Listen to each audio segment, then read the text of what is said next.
Sa atong pagpangalagad, naay mga times nga yalaw sa Ginoo nga naa ka sa situation nga makakita kag lahi-lahi nga mga defective Christians, lahi-lahi nga mga challenges imong kinabuhi. And the Lord purpose that sa imong kinabuhi aron ikaw higala mutubo og ikaw makabalo unsaon pagtutok diha kang Kristo.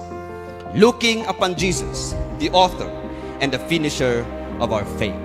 So sa atong pagpangalagad, daghan tag lahi-lahi nga mga giagian. And many times atong pagpangalagad makaingon ta nga tungod ani nga situation naluya ang akong pagpangalagad. Tungod ani nga kahimtang naluya akong pagpangalagad. Tungod ani nga tao nangaluya ang akong pagpangalagad. Tungod ani niya di ako ganahan moadto sa church. Higala revival is this. Bisan pag-unsa kadaghan ang imong nakita nga defect sa church, you will still go to church and look upon Jesus.